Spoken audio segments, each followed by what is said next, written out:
Sean todos bienvenidos a la clase de Fisiología del Parto. Lo vamos a dividir en varias partes. Esta es la clase que correspondía a la primera parte de la clase de Fisiología del Parto y principalmente vamos a hablar un poco sobre las hormonas, el rol del útero, las etapas que va a tener el útero durante la gestación y me gustaría partir de forma introductoria con el objetivo de la clase en general. Como objetivo nos vamos a plantear el identificar cuáles son los mecanismos regulatorios que determinan la duración de la gestación y el momento del inicio del trabajo de parto. Entonces vamos a ir revisando algunas de esas cosas que van a ser importantes y relevantes para el conocimiento de lo que significa el inicio del trabajo de parto. Tenemos que el parto es un evento que es muy complejo, ¿ya? Hay una orquesta, se podría decir, de hormonas y de distintos sistemas hormonales que tienen que ir funcionando para que finalmente se pueda lograr que se desencadene el parto. Hay distintos sistemas descritos, ¿ya? La fisiología hormonal incluye la oxitocina, las beta-endorfinas, algunos sistemas relacionados con la prolactina, y estos tienen interacciones complejas, como les decía, y de alguna manera van a ir realizando procesos que van a permitir de que se inicie finalmente el parto fisiológico. Uno de los hormonas que vamos a estar conociendo son la oxitocina, por ejemplo.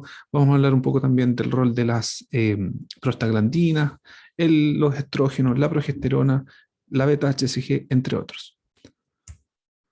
Tenemos que, de forma introductoria, hay una ventana de tiempo en la que cada uno de estos eventos se tiene que ir dando y tiene que ir ocurriendo para que finalmente se logre un resultado óptimo. De esta manera, vemos que hay un proceso que finalmente se inicia con el trabajo de parto y ahí está participando principalmente el útero y los tejidos funcionales como lo son el miometrio, el cuello uterino, la decidua, las membranas amniocoriales, y hay una interacción entre el miometrio y el cuello uterino para finalmente lograr estas interacciones fisiológicas que van a desencadenar el trabajo de parto y van a determinar el momento del nacimiento. Entonces, este proceso de parto se inicia y se controla mediante un complejo conjunto de interacciones hormonales que afectan específicamente a la capa muscular del útero, que es el miometrio. Afectan también al cuello uterino, a la decidua y a las membranas fetales, y de alguna forma se van a empezar a liberar sustancias que van a sacar al útero de este periodo que está en reposo, en la gran mayoría de este periodo del embarazo, para finalmente ya cuando llegara a término, comenzar con la actividad uterina y el descenso del feto a través del canal del parto. Sabemos que el inicio del trabajo de parto, como les comentaba, es un evento que es súper complejo, se ha entendido en su gran mayoría, pero todavía faltan muchas cosas por conocer, y están participando factores hormonales, como les comentaba, donde la oxitocina juega un rol importante. Más adelante vamos a ver el rol que está cumpliendo la oxitocina y desde dónde se libera y cuáles son los órganos a dónde va a ir a ejercer su acción. Como les decía, hay efectos de la placenta también, está participando el cortisol, la progesterona, los estrógenos, las prostaglandinas. Y vamos a ir tratando de abordar todos estos para finalmente lograr entender cómo se inicia un trabajo de parto.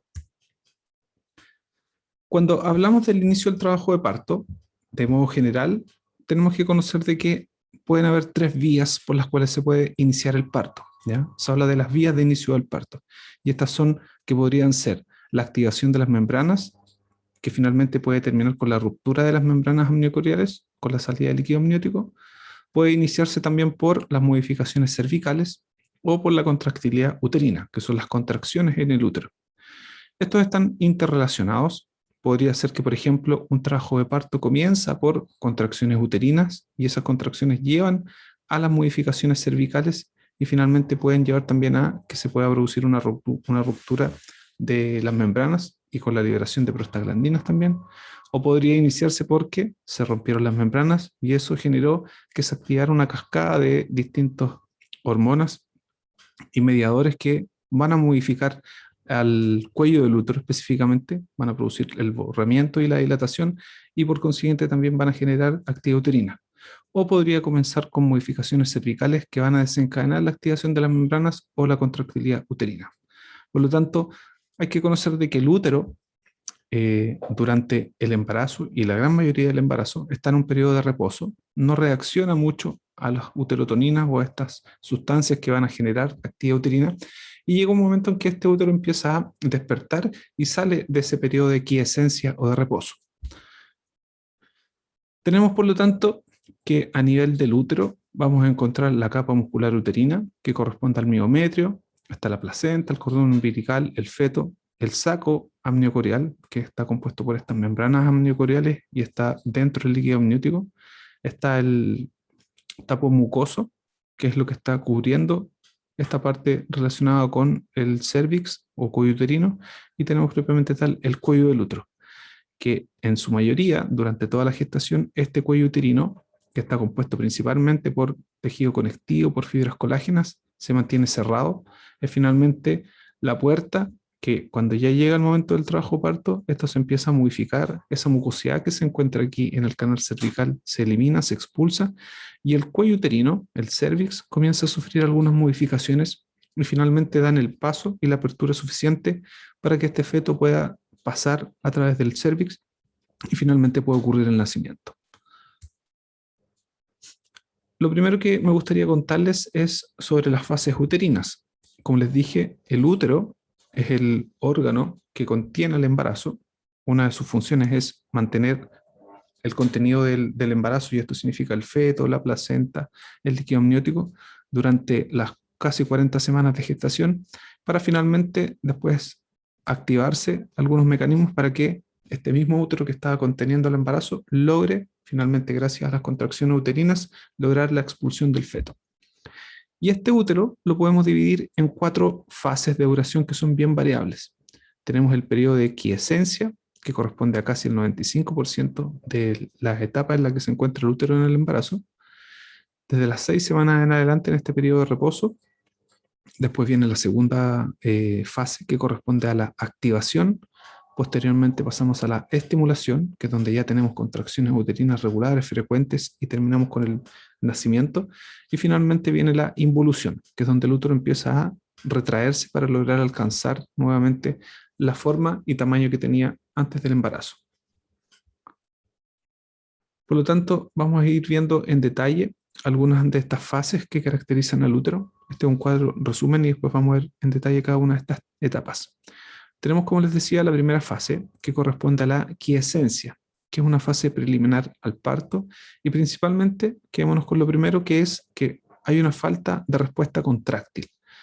Este ablandamiento del cuello ocurre más hacia el final de la fase 1, ¿ya? Y es mucho más característica ya en la fase 2, pero lo más importante es que corresponde a casi el 95%, como les decía, del embarazo, esta fase de quiescencia, donde hay una falta de respuesta del útero a las uterotoninas, que son estas sustancias que van a producir contracciones uterinas, y esto es principalmente porque hay un alto umbral, por lo tanto no reacciona tanto a esa uterotonina, hay poca cantidad de receptores en las membranas de las células, por lo tanto se mantiene en ese periodo de reposo. Después pasamos a la fase de activación, que es la preparación ya para el trabajo de parto. Aquí es donde empiezan algunas contracciones incipientes, no son tan intensas todavía como las del parto, pero ya empiezan a generar algunas modificaciones. Aquí ya es clara la maduración o modificación del cuello uterino, para pasar a la fase 3, que corresponde ya al proceso del trabajo de parto, donde hay contracciones uterinas más frecuentes, más regulares. Tenemos la dilatación del cuello uterino y la expulsión del feto y la placenta. Y finalmente la involución uterina, donde ya finalmente se empieza a reparar ese cuello uterino. Está asociado al periodo de la lactancia y a la involución uterina. Entonces, la primera etapa, que correspondía a la quiescencia miometrial, esta es el preludio al parto. Se inicia desde la fecundación y abarca la gran mayoría de la gestación. Como les decía, durante este periodo hay una relajación activa del músculo liso uterino, y esto se explica, como les comentaba anteriormente, principalmente por la reducción en la síntesis de las proteínas que están asociadas al proceso contráctil. Y obviamente hay una baja expresión de los receptores para estos agentes contráctiles, y también las células miometriales no están acopladas entre sí, no existen estas uniones intercelulares que permiten la transmisión del impulso contráctil. Tenemos también que en esta etapa, de esta primera fase de reposo o de quiescencia miometrial, hay una falta de respuesta del miometrio, ¿ya? Como les comentaba. Y este miometrio principalmente pierde su capacidad de respuesta a los estímulos naturales. Y acerca del final del embarazo, las contracciones empiezan ya a aparecer y se comienzan a ser un poco más frecuentes. Hay algunos factores que son importantes conocer que están participando en que se mantenga esta etapa de quiescencia del útero, esta etapa de reposo, y ahí está participando la progesterona, el óxido nítrico, el péptido natriurético y los activadores de canales de potasio. Y aquí podemos ver que la progesterona inhibe la síntesis de proteínas que están asociadas a los procesos contráctiles, también inhibe los receptores a las uterotoninas y la conexina. Eh, el óxido nítrico tiene un potente rol en mantener al útero relajado. Este músculo liso que compone la musculatura uterina lo mantiene en reposo, en relajo. El péptido natriurético está producido por las membranas fetales y también ayuda a mantener este periodo de quiescencia. Y los activadores o activador de canales de potasio tenemos que es una sustancia de naturaleza desconocida que también se produce por las membranas fetales y ayuda a la mantención de este periodo en reposo del útero. Tenemos que, por otro lado, están las uterotropinas, que aquí se destaca el estrógeno, y las uterotropinas son hormonas que están encargadas de la activación del miometrio, que despierte este miometrio y que empiece a ser un poquitito más reactivo frente a las sustancias que están en la sangre para que finalmente comience a tener actividad uterina.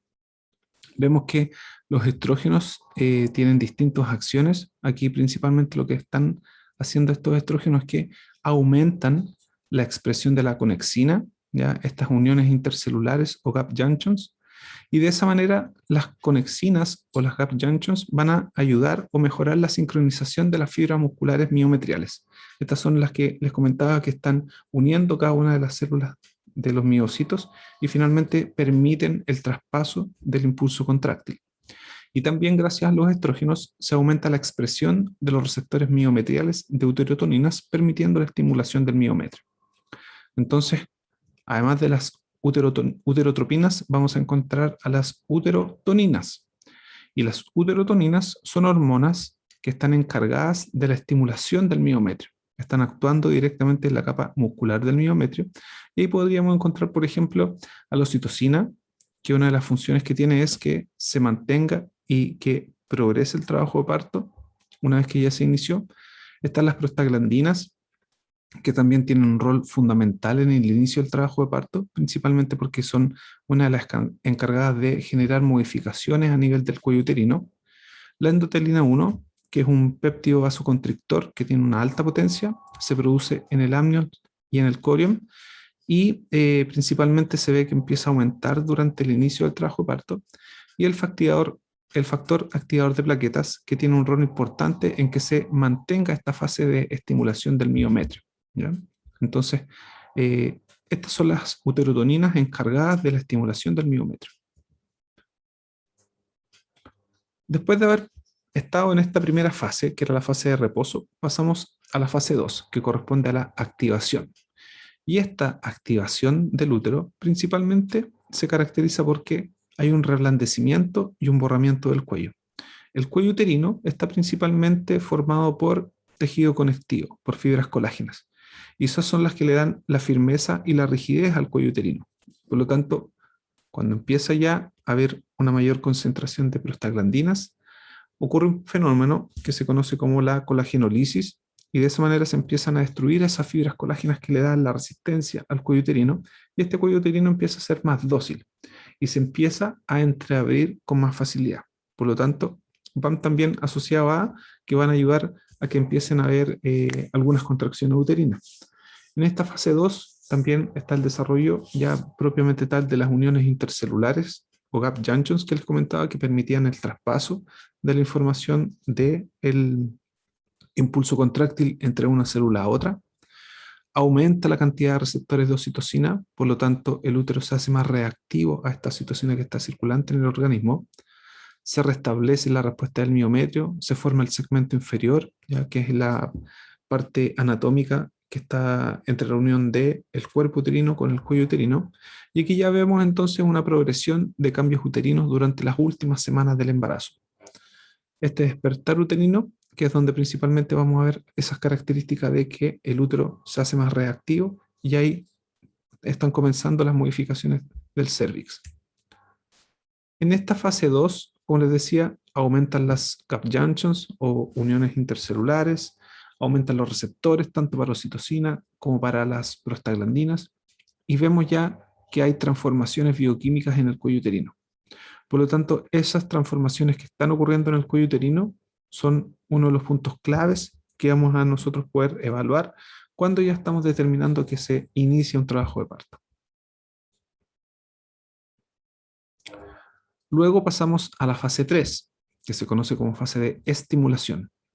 Durante esta fase, el útero se va a comenzar a contraer de manera más coordinada, de forma más rítmica y principalmente bajo el estímulo de algunas hormonas como lo sería la oxitocina y las prostaglandinas.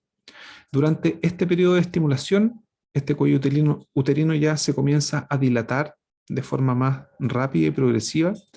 Vemos que se caracteriza porque encontramos contracciones uterinas frecuentes, más regulares, más coordinadas.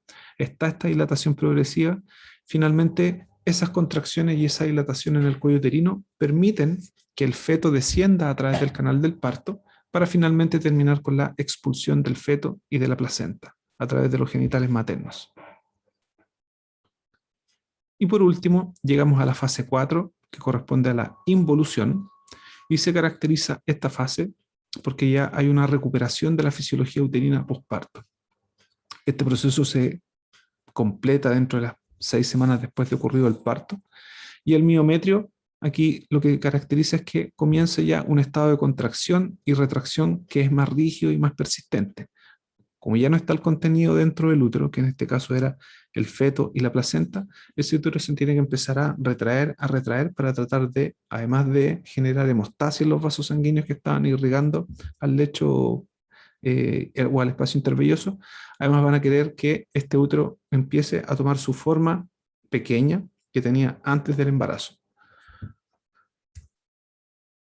Entonces ahí vamos viendo en esta imagen un útero, que es la imagen que está más hacia la izquierda, un útero no gestante, que es pequeño, la verdad es que debe medir más o menos unos 8 centímetros aprox.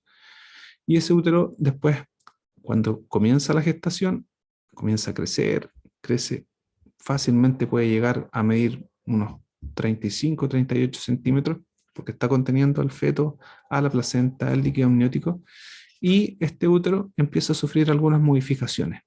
¿Ya? Vemos en la parte de acá abajo que este útero gestante de término se ve que está de mayor tamaño, pero el cuello uterino todavía se mantiene cerrado. No hay una comunicación desde el canal vaginal hacia la cavidad intrauterina. A medida que comienza el trabajo de parto, las contracciones uterinas y el descenso de la cabeza que está ejerciendo presión aquí sobre el cuello uterino comienzan a entreabrir el cuello uterino para finalmente después ya permitir su apertura casi hasta 10 centímetros de diámetro para que logre ocurrir la salida del feto a través de él. Entonces, eso lo vamos a ver después en otra parte de la clase más adelante, las características del útero y cómo se va comportando a través del trabajo de parto. Pero finalmente esto es lo que tiene que ir ocurriendo y eso se hace gracias a distintas o una orquesta de hormonas y de sustancias que van a estar estimulando el inicio del trabajo de parto. Los invito ahora a que veamos la próxima parte de esta clase, donde vamos a hablar un poco de la bioquímica, la química y la actividad de las hormonas directamente relacionadas con el inicio del trabajo de parto.